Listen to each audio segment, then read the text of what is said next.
qué es lo que nos motiva a dar en las contribuciones de la iglesia. Y ahí tenemos Proverbios capítulo 3, versículos 9 y 10, la Reina Valera 60. Y el texto que tenemos para hoy, lo vamos a leer al ratito. Quise, antes que leamos el texto, pensar en por qué la Iglesia de Dios adoptó la práctica de los donativos como asunto doctrinal. Quise pensar en eso, y antes de llegar a leer el texto bíblico que tenemos como referencia de introducción, estaba analizando que la Iglesia de Dios, entre todos sus artículos de doctrina, que son 22, estableció uno que tiene que ver con finanzas, exclusivamente con finanzas. Pero la pregunta que yo me hacía es ¿por qué?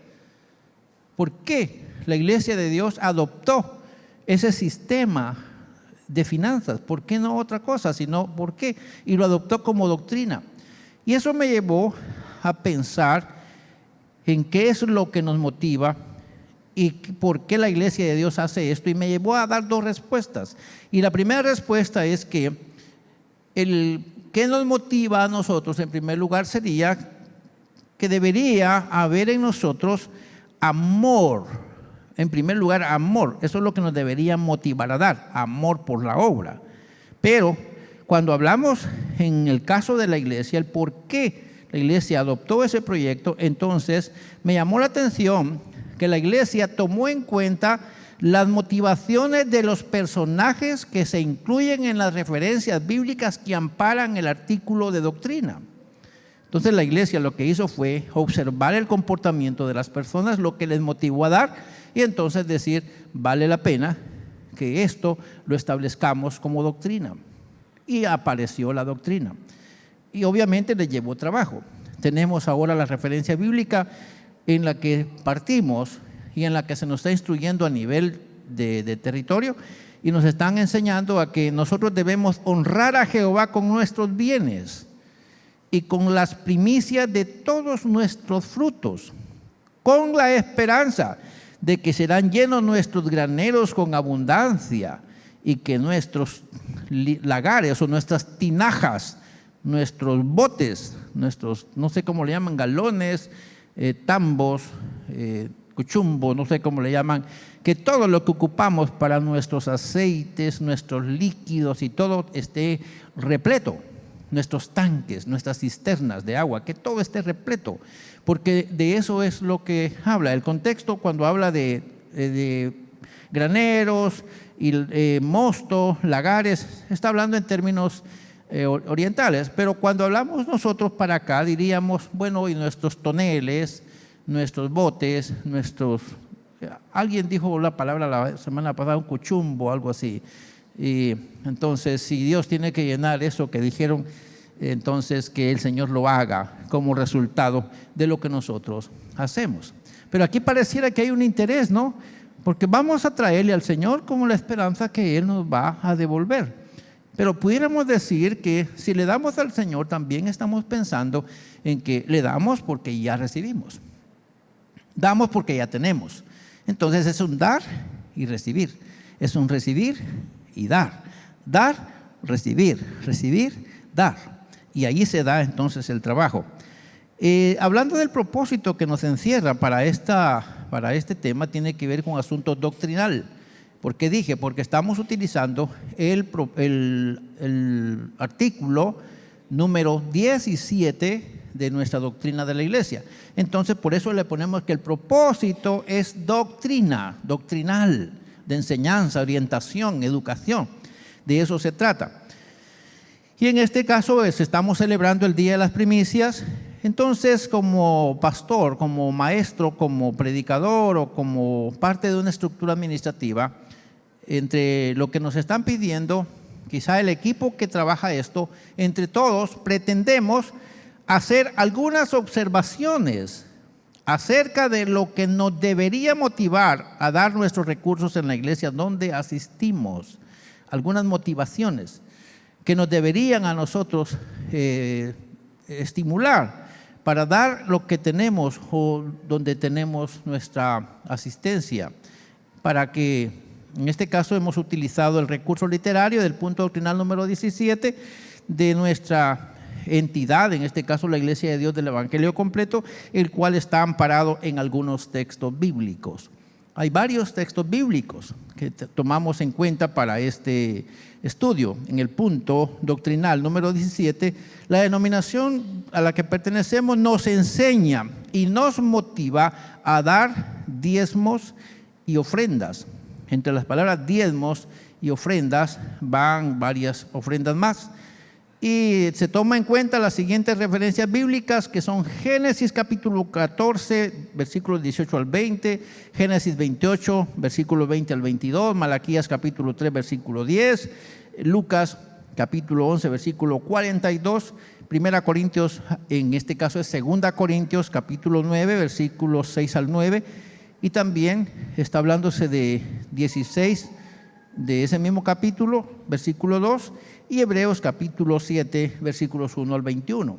De esas referencias, pues solo no tomé una, y la mayoría las tomé para traer una pequeña información al respecto. En cuanto al dar diezmos, ofrendas y primicias, ya vimos con anterioridad que la Iglesia de Dios adoptó. Cuando decimos que adoptó, es que no lo inventó ella, ya estaba el plan. Y lo que hizo la Iglesia es: así funciona allá, así puede funcionar aquí. Entonces adoptó y tiene autorizado un sistema financiero bíblico para su sostenimiento y su mantenimiento. Ya lo vimos que hay un artículo donde esto aparece registrado que nos ampara a nivel del Estado de Guatemala. O sea que no nos van a decir nada porque estemos pidiendo este tipo de dineros, porque estamos amparados por la misma Carta Magna de nuestro territorio nacional, porque nos autorizan la facultad de expresión de religión, y la religión pues ya tiene una personalidad jurídica, y en esa personalidad jurídica hay una declaración cómo es que se van a sostener, y ya lo vimos anticipadamente. Nosotros no estamos así tratando de hacer las cosas por si sobran o por si supieran que van a pasar, no. Ya estamos autorizados. En cuanto al dar diezmos, ofrendas, primicias, también ya dijimos con anterioridad que tuvimos una explicación sobre qué implica esta práctica. En este caso hablamos de los miembros de la iglesia, y seguramente estuvimos de acuerdo a adoptar esta práctica e involucrarnos en ella. Estuvimos de acuerdo. Cuando se nos preguntó si queríamos aportar o participar, de repente aparecimos nosotros preguntando cómo es el asunto de diezmar, y resultamos diezmando, y nos comprometimos a hacerlo el tiempo que pertenecemos a la iglesia. Eso ya lo hicimos hace un tiempo. En el caso de las referencias bíblicas que amparan a nuestro punto doctrinal que estamos tratando de llevar en nuestra iglesia, es preciso considerar que cada punto por separado nos muestra un motivo importante. Diga conmigo: motivo importante. Un motivo importante que sirvió para que se tomara las referencias bíblicas para respaldo de la adopción del sistema de dar diezmos y ofrendas varias. O sea, cada uno de los puntos que aparecen ahí tienen una razón de ser y el por qué estar en nuestra doctrina. Y quisiera que lo puntualizáramos. La pregunta que hacemos en primer lugar es: ¿qué motivó a Abraham a dar diezmos? Y aquí viene lo primero. La primera referencia bíblica que tenemos, ¿se recuerdan?, es Génesis capítulo 14, versículos 18 al 20. Y en esa referencia hay una pregunta: ¿qué fue lo que motivó a Abraham a diezmar? ¿Qué? Y a mí me llamó la atención estar analizando alrededor del evento y ver que Abraham tenía cierto reconocimiento. Abraham le entregó los diezmos a un hombre llamado Melquisedec, en reconocimiento a la generosidad y bendición recibida de Dios. Amén. Dos puntos bien principales: reconocimiento a la generosidad y bendición recibida de Dios. Entonces, ¿qué es lo que tenía en mente Abraham cuando estaba diciendo voy a entregar los diezmos? Estaba reconociendo que su sustento venía de parte del Señor. Y en este caso, todos al leer el texto vamos a encontrar que Melquisedec, rey de Salem, hay algunas cosas que decir al respecto de ese personaje, pero no es hoy el tema para eso, para que lo expliquemos. Hablaremos enseguida sobre este personaje, pero queremos decir que Abraham reconoció que lo que él tenía venía del Altísimo. Y entonces él tenía que entregarle a alguien ese recurso llamado diezmo. En este caso encontramos en la acción de Abraham un ejemplo de buena actitud de reconocimiento y gratitud. Diga conmigo, reconocimiento y gratitud. Amén. Reconocimiento y gratitud por la generosidad y respaldo de Dios en sus batallas en la vida. Si ustedes leen el contexto, se van a dar cuenta que Abraham venía de pelear una batalla y la había ganado. Entonces, el sacerdote o el sumo sacerdote le dijo: bueno, bendito seas del Dios Altísimo, y que pudo bendecirte, ayudarte para la victoria con tus enemigos, y entonces te ha enriquecido con este botín. Entonces Abraham dijo: es necesario que yo dé de lo que recibí. Y fue cuando él, en reconocimiento de la providencia del Señor y en gratitud a ese gesto del Señor, resolvió él con dar los diezmos. En este caso, mis hermanos, creo que podemos pensar que la bendición de Abraham era material y también era espiritual. La pregunta siguiente es: ¿qué motivó a Jacob para hacer la propuesta de dar sus diezmos? Si ven, a Abraham no le están diciendo: mira, prometes como miembro de la iglesia dar diezmos. Eso no existía aún. Pero él sintió que el Eterno debería recibir de su mano algo de lo que el Eterno había puesto en sus manos. Amén. Pero ahora viene este otro muchacho, Jacob. ¿Qué motivó a Jacob para hacer la propuesta de dar sus diezmos? En el caso de Abraham ya tenía en mano qué dar. En el caso de Jacob no. Jacob lo hace al revés. Génesis capítulo 28, 20 al 22. Jacob entonces intuyó que su futuro y su progreso estaban seguros si dependía del Dios de sus padres. O sea, dijo Jacob: necesito asegurar mi futuro en las manos del Dios de mis padres. Usted lee todo el contexto, se va a dar cuenta que el Eterno se le aparece a Jacob, y le dice: yo soy el Dios, y le dice qué clase de Dios es, y le habla de una bendición que le va a dar. No está diciendo Jacob: bueno, si existe algún Dios. No, él está diciendo ya al Dios de su padre y de sus padres, le está diciendo esa propuesta. Entonces Abraham lo que está haciendo es intuyendo que él puede tener certeza, seguridad de un futuro muy provisorio si está en las manos del Dios de sus padres. Y esto es interesante. Entonces él intuyó que su futuro y su progreso estaban seguros y dependía del Dios de sus padres. Amparado en su fe para su provisión, se comprometió consigo mismo y con el Eterno, por cierto, en darle el 10% de todo lo que recibiera.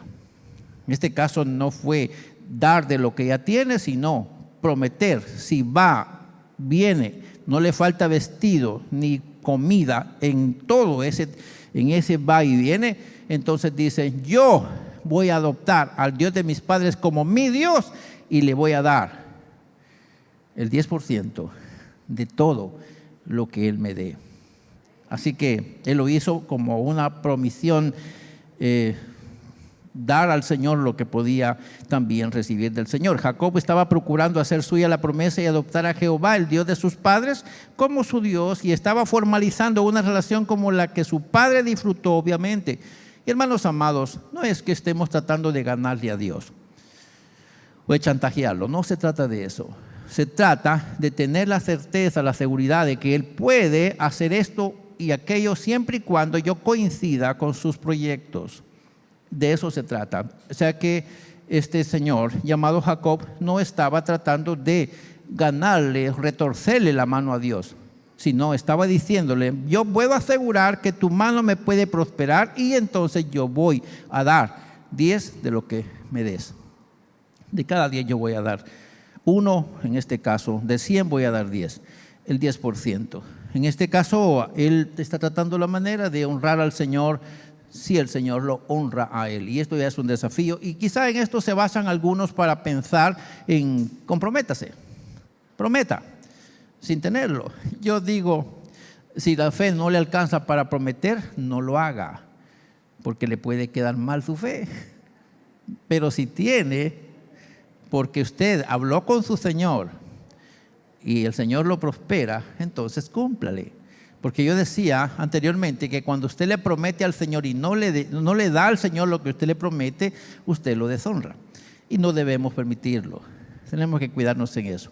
Vamos con la siguiente pregunta. ¿Qué motivó al profeta Malaquías? Porque ahora ya no es solamente Jacob, sino que es Malaquías, que es otra referencia bíblica que tenemos para nuestro estudio. ¿Qué fue lo que provocó o lo que motivó al profeta Malaquías que en nombre de Dios pidiera que el pueblo trajera los diezmos al templo? ¿Qué fue lo que lo motivó? Y aquí ya me encontré con un problema. Hay un problema allí. ¿Y sabe qué es el problema que estaba pasando? Que toda la clase sacerdotal del pueblo judío, toda la tribu de Leví, ellos no habían recibido propiedad. O sea, 11 tribus recibieron propiedad. Los de la tribu de Leví no. La tribu de Leví iba a vivir de lo que produjeran las otras tribus. O sea, 11 tribus iban a trabajar, iban a producir, y esta tribu se iba a encargar de atender los asuntos del templo, cuidar del templo, atender el templo, adorar en el templo. De ahí iban a estar los sacerdotes. Entonces ellos se sostenían de lo que los otros daban. Pero aquí, en este caso, este señor profeta Malaquías ve que hay un problema allí. Los levitas se sostenían por medio de los donativos que daba el pueblo debido a que no podían tener posesiones propias en ningún lado. No se les permitía a ellos. Durante los días de Malaquías, los israelitas habían descuidado el compromiso de dar los diezmos y las primicias. Entonces, ¿cuál era el problema? ¿Qué motivó a Malaquías a decirle: señores, necesitamos traer los diezmos y las primicias? ¿Qué fue lo que lo motivó? Que los hermanos levitas ya no podían atender el templo, porque para tener el sustento para su familia tenían que ir a cortar trigo, a cortar la cebada o a trabajar en los campos. Ya no podían atender el templo, y esto había ocasionado serios problemas. Así que los levitas iban a trabajar para ganarse el sustento, y de esa cuenta descuidaban su servicio a Dios en el templo, lo cual trajo consecuencias espirituales y también materiales. El incumplimiento de la responsabilidad por parte del pueblo en dar para el sostenimiento del templo no solo afectó la relación del pueblo con Dios, sino que trajo consecuencias que generaron problemas en las cosechas por daños en la agricultura. ¿Hasta dónde afectó el que el pueblo no diera? Fue afectada la agricultura, fue afectado el culto a Dios, porque los hermanos no daban, entonces el sacerdote tenía que ir a trabajar. No es que lo esté haciendo como quien dice: trabajen, hermanos, porque el pastor va a aguantar hambre. Ya les dije que este asunto se trata con Dios. Si el siervo del Señor está llamado por Dios a cumplir una tarea, él sabrá cómo lo va a hacer para atender su necesidad, ¿verdad? Pero cuando el pueblo deja de cumplir lo que debe, entonces la situación espiritual también comienza a tener problemas que afectan no solamente lo que somos con Dios, sino también lo que tenemos en nuestras propiedades. No tenemos suficiente tiempo como para hablar tanto al respecto, porque solo estamos sustentando el por qué la iglesia de Dios trajo estas referencias y las puso en orden para nuestra doctrina. El profeta Malaquías instó al pueblo a reconocer la importancia de proveer para el sustento de los obreros de Dios en el templo, y así propiciar un ambiente de sanación económica y también sanación espiritual, sanación integral. Así que Abraham dijo: estoy agradecido porque el Eterno me bendijo, y dio. Jacob dice: si el Eterno me bendice, le voy a dar. Pero Malaquías dice: necesitamos traer, porque a causa de no dar ha venido problema a la tierra. La motivación es diferente. Ustedes saben que Dios bendijo a Abraham, saben que bendijo a Jacob, pero en ese caso la descendencia de Abraham no tenía bendición. Habían dejado de cumplir lo que el Eterno les había dicho que tenían que dar y que ellos se habían comprometido a dar. Habían dejado de darlo y entonces le había traído problemas serios. Así que Malaquías no está diciendo voy a dar de lo que tengo. Malaquías está diciendo dejamos de dar. El pueblo está sufriendo la crisis y ahora también la tierra está sufriendo. Entonces necesitamos corregir este problema. Por eso es que aparece el versículo 11, versículo 12 de Malaquías 3, cuando dice, cuando ustedes honren al Señor con sus diezmos, entonces van a venir bendiciones abundantes del cielo y va a ser reprendido el devorador. Dicho de otra manera, todas las plagas que han venido a la tierra por su desobediencia van a ser quitadas. Y la gente de afuera se va a dar cuenta que ustedes son prosperados cuando el Señor levante la situación. Pasamos al siguiente texto bíblico. ¿Qué motivó a Jesús para que entre sus discursos incluyera el tema del diezmo?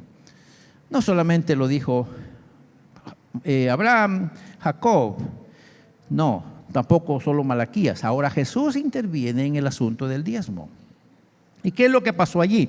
Que Jesús observó que los fariseos eran totalmente inconsistentes, habiendo perdido por completo el sentido de las proporciones en cuestiones espirituales.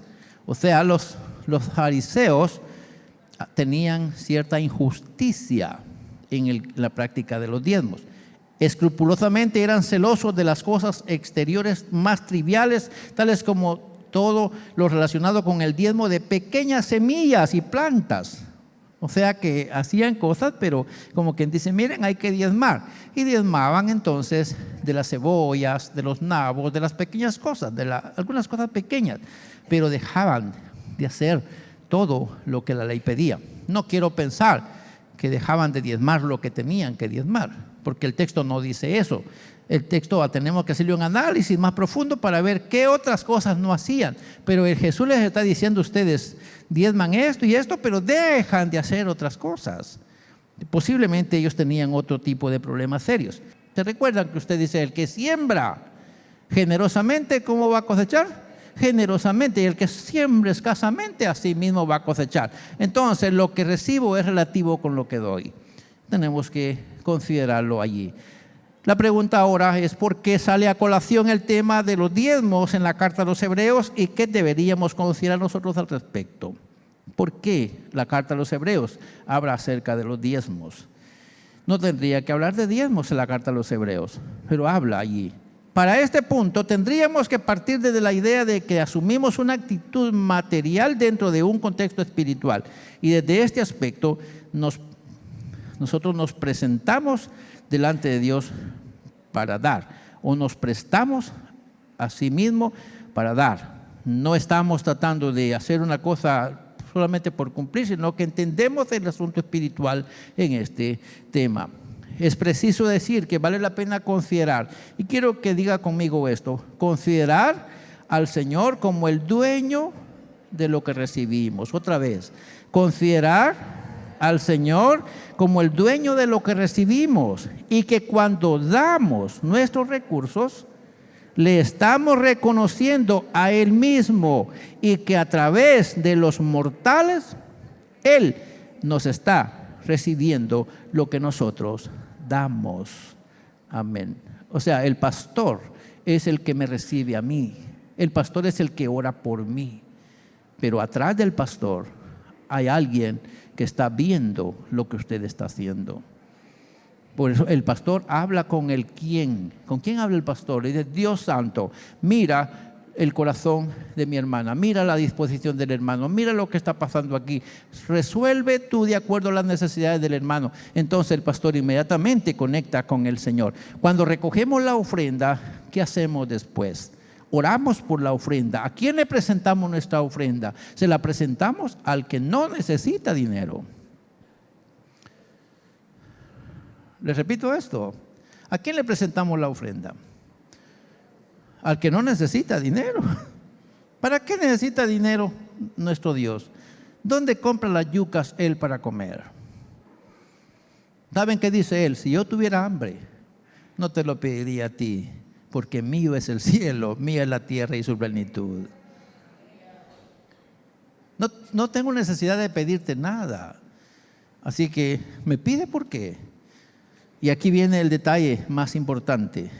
Me llama la atención que consideramos al Señor como el dueño de los recursos y le estamos reconociendo a Él como el que me pide y a quien yo le doy. Aunque los obreros de Dios reciben nuestros recursos y los administran, mantenemos la fe de que Dios da testimonio de nuestra generosidad y amor por Él y también para su obra. Y obviamente el Señor prepara el ambiente para bendecir al oferente.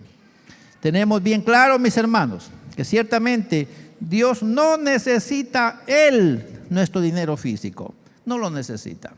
Pero diga conmigo, Él no necesita nuestro dinero. Dígalo conmigo, Él no necesita nuestro dinero para comprar las remolachas. Pero sí, necesita que se lo demos a quien se come las remolachas. Amén. Y cuando usted le da a Él o para Él a quien se come la remolacha, entonces el Señor disfruta la remolacha y lo bendice a usted por la remolacha que usted regaló. De verdad, porque es Él el que honra al dador alegre. Así dice Pablo. Espero que ustedes estén contentos todavía. Hermanos, tenemos que tomar en cuenta entonces que yo lo doy, lo que tengo lo doy no porque Él lo necesite, sino porque sé que soy un patrocinador de sus proyectos en la tierra. Amén. Repito esto, no doy porque Él necesita mis fichitas, sino porque Él me usa a mí para que yo sea su patrocinador en los proyectos que Él tiene en la tierra. Amén. Yo sé que el cielo no se abre para mi salvación como lo que doy, pero sí se abre para mi bendición. Así que quiero decirles, no estamos obligados a dar. Lo puede decir conmigo. No estamos obligados a dar. Pero al hacerlo es porque consideramos que es una buena forma de honrar al Señor, quien nos ocupa a nosotros como instrumentos para sostener su obra. Y para finalizar, ¿qué nos debería motivar a nosotros a dar en nuestras contribuciones en la iglesia de hoy? Y quiero que veamos por lo menos 7 puntos que ya para cerrar como conclusiones. Y diga conmigo, me debe motivar el amor a Dios, a su obra y a sus siervos.